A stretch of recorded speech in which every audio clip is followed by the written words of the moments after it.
तो मूवी के स्टार्ट में हम एक साइंटिस्ट को देखते हैं जो कि एक पपेट को बना रहा होता है। पपेट को बनाते हुए वो उसके साथ एक डिस्क भी अटैच कर देता है और उसे लटका देता है। कुछ देर बाद वो पपेट नीचे गिर जाता है। देखते ही देखते उसमें जान आ जाती है और वो उठ खड़ा होता है। वो देखता है कि जिस साइंटिस्ट ने उसे बनाया है वो तो नीचे गिरा हुआ है और उसमें जान नहीं है, यानी वो मर चुका है। अब वो अपनी डिस्क को उठाता है जो कि उसकी बॉडी के साथ अटैच थी और बाहर निकलने लगता है। उसकी बैक पर हम नंबर 9 को देखते हैं। अब जैसे ये नंबर 9 पपेट बाहर जाता है तो उसे एक और पपेट दिखता है जो कि सेम उसकी तरह का होता है। वो कहता है कि मैं नंबर 2 पपेट हूँ। आसपास की दुनिया काफी तबाह बर्बाद हो चुकी होती है, यानी डिस्ट्रॉयड होती है, जैसे किसी ने बहुत बुरा हमला किया हो और कुछ भी न बचा हो। नंबर 2 नंबर 9 पपेट से कहता है कि शुक्र है तुम्हारी डिस्क तुम्हारे पास है। नंबर 2 उससे और भी बातें करता है लेकिन नंबर 9 कुछ बोलता ही नहीं। तो नंबर 2 कहता है ओ अच्छा, तुम्हें वो डिवाइस नहीं लगी हुई। वो उसकी बॉडी में वो डिवाइस डालता है तो वो बोलने लग जाता है, लेकिन तभी वहाँ पर एक रोबोट आ जाता है और उन पर चिल्लाने लगता है। वो एक कैट रोबोट होता है। तो वो रोबोट कैट नंबर 2 को उसकी डिस्क के साथ ही उठाकर ले जाती है। नंबर 9 शायद बहुत डरपोक था,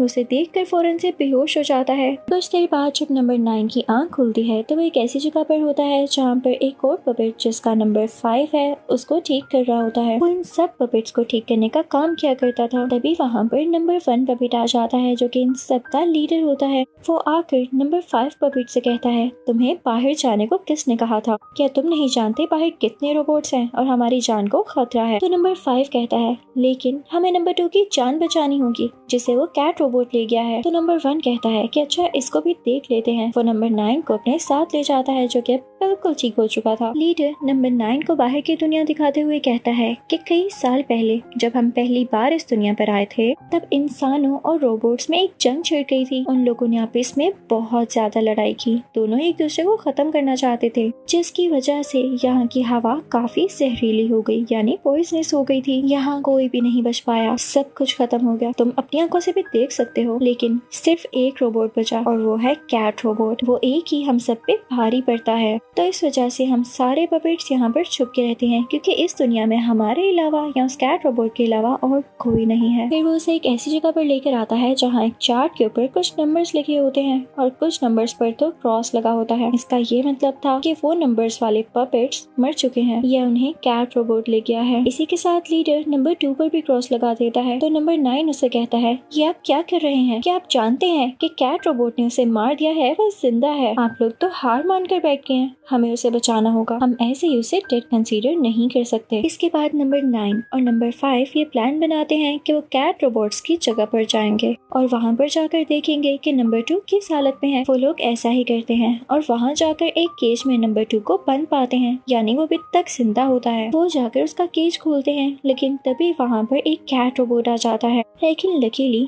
तभी वहाँ पर एक फीमेल पपेट आती है जो कि उस कैट रोबोट का सर उसकी बॉडी से अलग कर देती है। सब बहुत ज्यादा खुश होते हैं। तभी नंबर 9 वहाँ पर एक डिस्क को देखता है और उसी के सामने एक मशीन होती है जिसमें एक ऐसी जगह बनी होती है जहाँ पर वो डिस्क लग सकती थी, यानी उन दोनों के स्ट्रक्चर्स आपस में मिल रहे थे। 9 को शायद कुछ क्यूरियोसिटी होती है। वो उस डिस्क को उस मशीन में फिट कर देता है। बाकी सारे पपेट्स उसे मना करने वाले होते हैं लेकिन अब बहुत देर हो चुकी थी। मशीन स्टार्ट हो जाती है और नंबर 2 पपेट की सोल अपने अंदर ले लेती है। ये बहुत ही सैड मोमेंट होता है क्योंकि नंबर 9 को इस बारे में कुछ भी नहीं पता था। अब नंबर 9, नंबर 5 और वही फीमेल पपेट वहाँ से जाने लगते हैं, लेकिन मशीन अभी भी उन पर अटैक करना चाह रही होती है। उनके पीछे लग जाती है। उस मशीन ने अपना ही रेप्लिका क्रिएट कर दिया था जो कि उड़ भी सकता था। अब ये तीनों भागते भागते एक लाइब्रेरी में पहुंच जाते हैं जहां पर इनको ट्विन पपेट्स मिलते हैं। वो इनको एक वीडियो दिखाते हैं जिससे साफ पता चल रहा था कि इंसानों ने मशीन्स को अपने फायदे के लिए बनाया था ताकि वो लोग इनको फॉर्म में यूज कर सके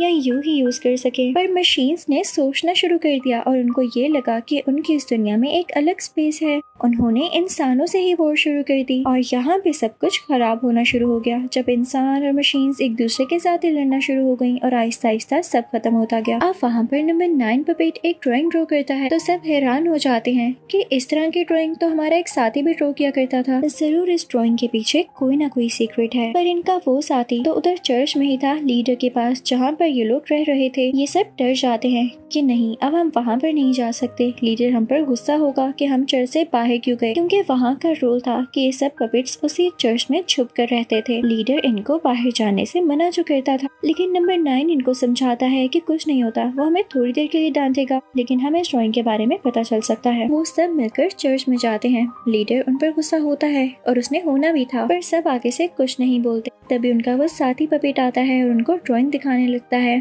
और उसे उस डिस्क के बारे में बता ही रहा होता है कि तभी वहाँ पर वो मशीन आ जाती है, वही उड़ने वाली रेप्लिका मशीन जो उन पर अटैक करने लगती है। वो सब मिलकर उसे मार तो देते हैं लेकिन उनकी अपनी चर्च में भी आग लग जाती है। सब बहुत दुखी होते हैं और अब कुछ सोचने का भी टाइम नहीं था। उन्हें अपनी जान बचाने के लिए कहीं न कहीं जाना तो था, तो इसलिए वो उन ट्विन पपेट्स की लाइब्रेरी में चले जाते हैं। वहाँ पर आकर वो पपेट दोबारा से ड्राइंग की बातें करने लगता है। तब वो लीडर उसे चुप करवा कर कहता है, तुम बहुत फजूल बोलते हो, अगर हम इस जगह पर रह रहे हैं तो तुम्हें मसला क्या है? तुम लोग अपनी जान गंवाना चाहते हो? डिस्क की बातें तुम लोग अपने जहन से निकाल क्यों नहीं देते? तुम्हें याद है ना, पपेट नंबर 2 भी तुम्हारी तरह की बातें किया करता था और जब वो बाहर गया तो उसका क्या हाल हुआ। यहाँ पर नंबर 9 को कुछ गड़बड़ लगती है और वो लीडर से कहता है कि आपने जान कर नंबर 2 को बाहर भेजा था ताकि उसके साथ कुछ हो और इन लोगों को लेसन मिले। तो लीडर यहाँ पर मान जाता है और कहता है कि हाँ, मुझे अपने बाकी पपेट्स को बचाने के लिए ऐसा करना पड़ा। ये सुनकर उस फीमेल पपेट को बहुत गुस्सा आता है और वो अपना वेपन उस लीडर के गर्दन पर रख देती है। तो नंबर 9 उससे कहता है कि छोड़ दो, ये हमारी बात कभी नहीं समझने वाला, तो अब हम बेस की कोई बात नहीं सुनेंगे और हम वहाँ पर जाकर ही रहेंगे। उधर हम मशीन का सीन देखते हैं जब मशीन ने नंबर 2 की बॉडी की सोल को अपने अंदर लेकर उसकी बॉडी को हिप्नोटाइज कर लिया होता है।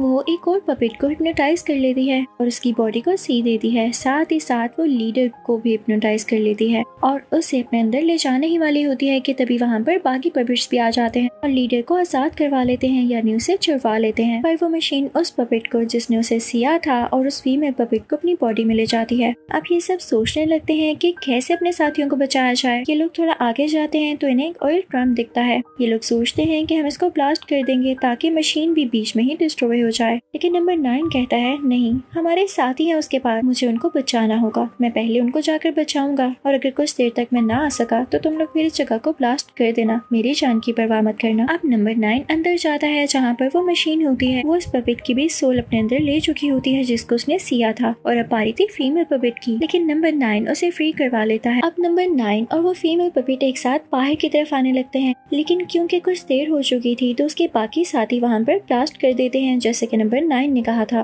जिसकी वजह से वो दोनों खुद भी जख्मी हो जाते हैं, लेकिन लकीली टाइम पर बाहर आ ही जाते हैं। यहाँ पर सब काफी खुश हो रहे होते हैं कि उन्होंने मशीन को डिस्ट्रॉय कर दिया है, लेकिन उस मशीन के साथ कुछ क्रिएचर्स भी थे जो कि उसे ऑपरेट करते थे। अभी तक सिर्फ वो क्रिएचर्स डिस्ट्रॉय हुए थे और मशीन सब कुछ जानती थी कि आगे उसको क्या करना है और वो अभी तक ठीक थी। मशीन नंबर 5 पपेट के सामने आती है और उसकी सोल को खींचने लगती है, जबकि बाकी सब अपनी जान बचाने के लिए वहाँ से भाग जाते हैं। लेकिन जिस ब्रिज से वो लोग जा रहे होते हैं मशीन वहाँ पर भी आ जाती है, पर उसके वेट से वो ब्रिज टूटने लगता है और मशीन नीचे गिरने लगती है।